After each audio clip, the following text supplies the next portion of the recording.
हम अक्सर प्रेम कहानियां सुनते हैं, फिर चाहे रोमियो जूलियट हो या हीर रांझा हो, लेकिन आज हम आपको लगभग 2000 साल पुरानी एक प्रेम कहानी के बारे में बताएंगे। ये कहानी है मूमल और महेंद्र की। दोनों की प्रेम कहानी सुनने में इतनी दिलचस्प है जैसे हम किसी रोमांटिक फिल्म को देख रहे हो। तो इंतजार किस बात का है, आइए जानते हैं सदियों पुरानी प्रेम कहानी को।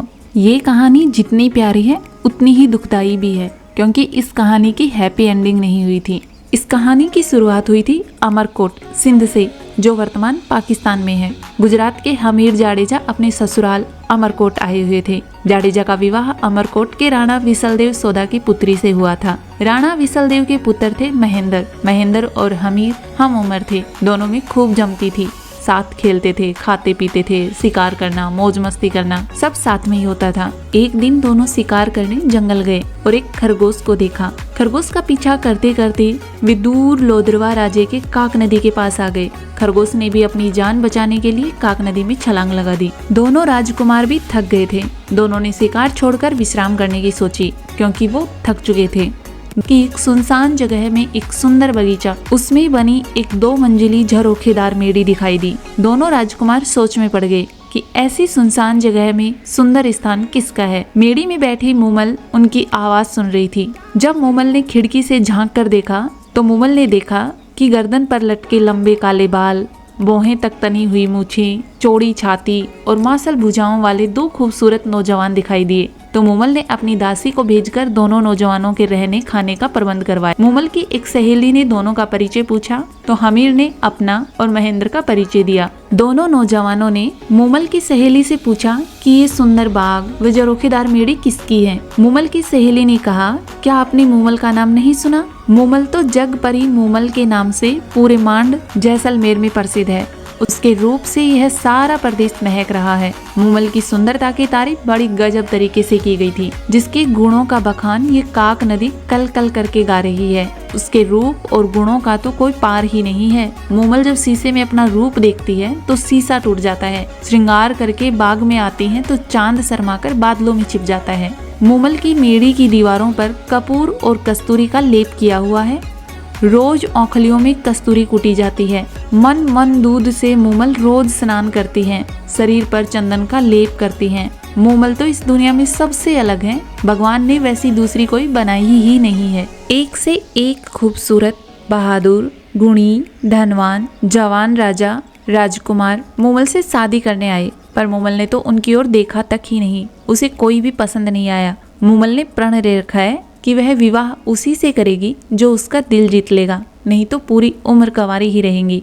फिर कुछ देर विश्राम करने के बाद मूमल की सहेली ने आकर कहा कि आप दोनों में से एक को मूमल ने बुलाया है। हमीर ने अपने साले महेंद्र को जाने के लिए कहा, पर महेंद्र ने हमीर से कहा पहले आप जाएं। हमीर को मेड़ी के पास छोड़कर सहेली ने कहा, आप भीतर जाएं, मूमल आपका इंतजार कर रही है। हमीर जैसे ही आगे चौक में पहुंचा तो देखा आगे उसका रास्ता रोके एक शेर बैठा है, और दूसरी ओर देखा तो एक अजगर रास्ते में बैठा दिखाई दिया। हमीर ने सोचा मूमल कोई डायन है जो पुरुषों को अपने जाल में फंसाकर मार देती है। वह तुरंत उल्टे पांव वापस लौट आए।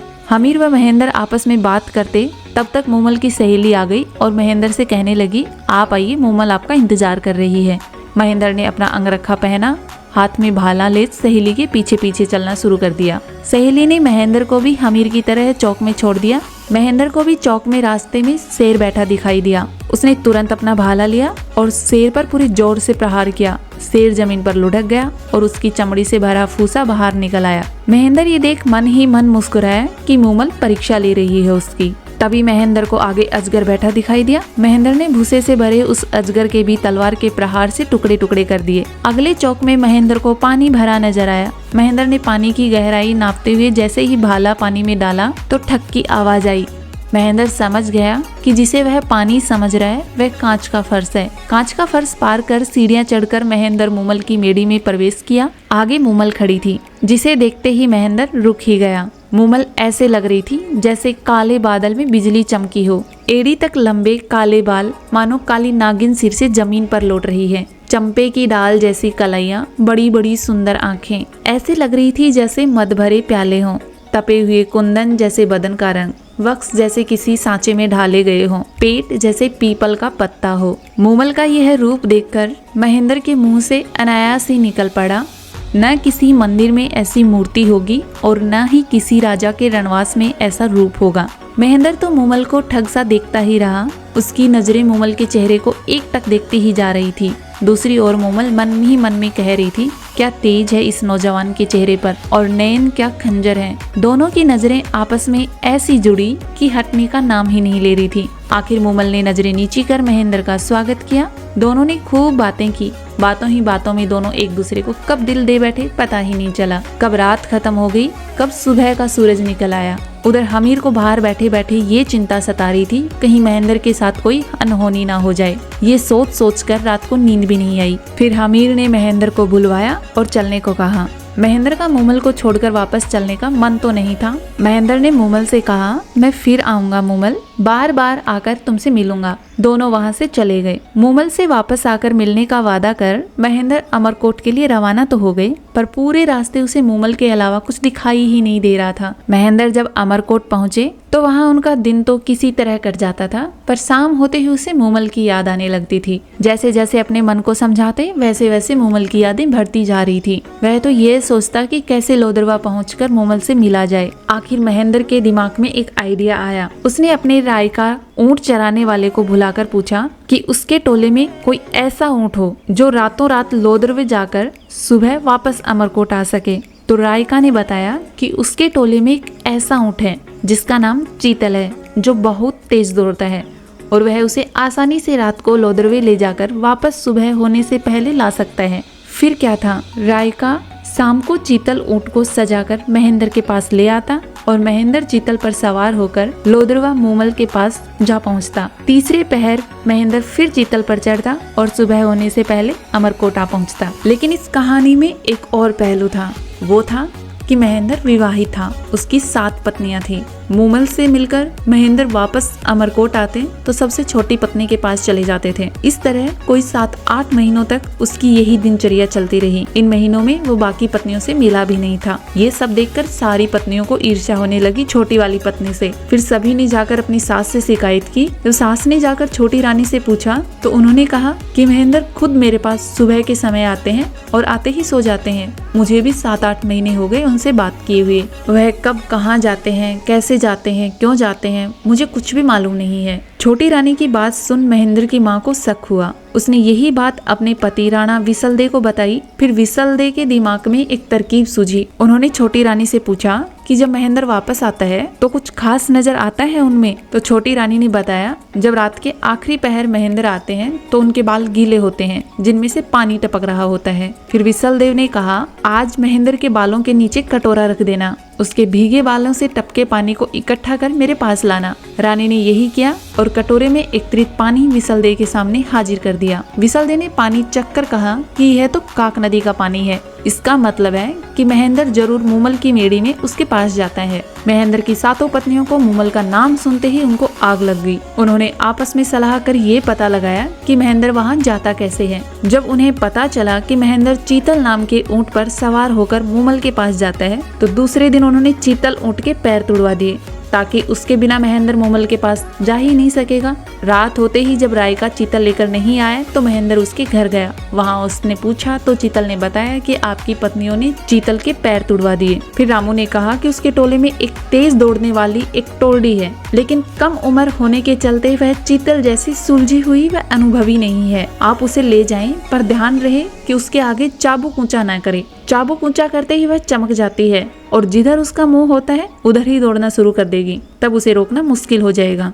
महेंद्र टोरडी पर सवार होकर लोदरवा के लिए रवाना हुए, पर मूमल से मिलने की बेचैनी के चलते वह भूल ही गया कि चाबुक ऊंचा नहीं करना है। चाबुक ऊंचा करते ही टोरडी ऐसे सरपट भागने लगी कि अंधेरी रात में महेंद्र को रास्ता भी नहीं पता चला कि वह कहाँ पहुँच गया। थोड़ी देर में महेंद्र को एक झोपड़ी में दिया जलता नजर आया। वहां जाकर पूछा तो पता चला यह जगह बाड़मेर है। रास्ता पूछ जब महेंद्र लोदरवा पहुंचा तब रात का 3रा पहर बीत चुका था। मूमल उसका इंतजार करके सो चुकी थी। उसकी मेड़ी में दिया जल रहा था। और उस दिन हुआ क्या था कि मूमल की बहन सुमल भी मेड़ी आई हुई थी। दोनों की बातें करते करते कब आंख लग गई पता ही नहीं चला। सहेलियों के साथ दोनों बहनों ने देर रात तक खेल खेले थे। सुमल ने खेल में पुरुषों के कपड़े पहन पुरुष का अभिनय किया था और वह बातें करते करते पुरुष के कपड़ों में ही सो गई थी। महेंद्र मूमल की मेड़ी पहुंचा। सीढ़ियां चढ़कर जब मूमल के कक्ष में पहुंचा तो देखा कि मूमल तो किसी पुरुष के साथ सोई हुई थी। यह दृश्य देखते ही महेंद्र को तो लगा जैसे उसे 1000 बिच्छुओं ने काट लिया हो।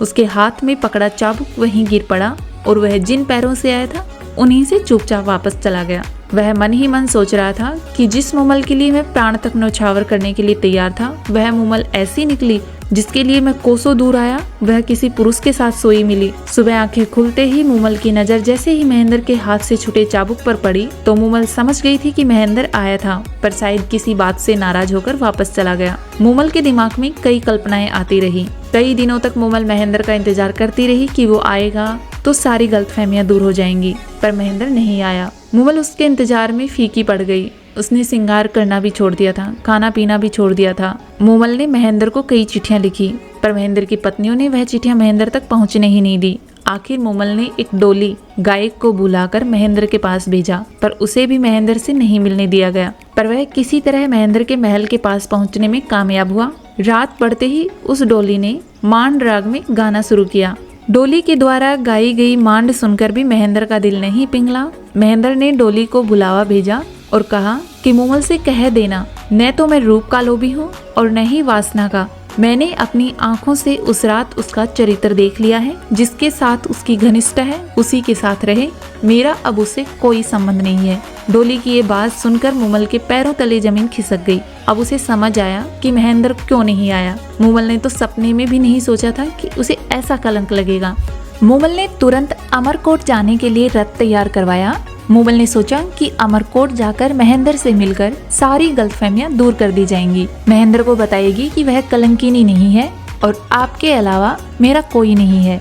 जब महेंद्र को पता चला कि मूमल अमरकोट आई है मुझसे मिलने, तो महेंद्र को लगा कि मैं गलत हूँ। मूमल पवित्र है, लगता है मुझे ही कोई गलतफहमी हुई है। और उसने मूमल को संदेश भिजवाया कि वह उससे सुबह मिलने आएगा। मूमल को ये संदेश सुनकर आशा बंधी कि महेंद्र मुझसे मिलने आएगा।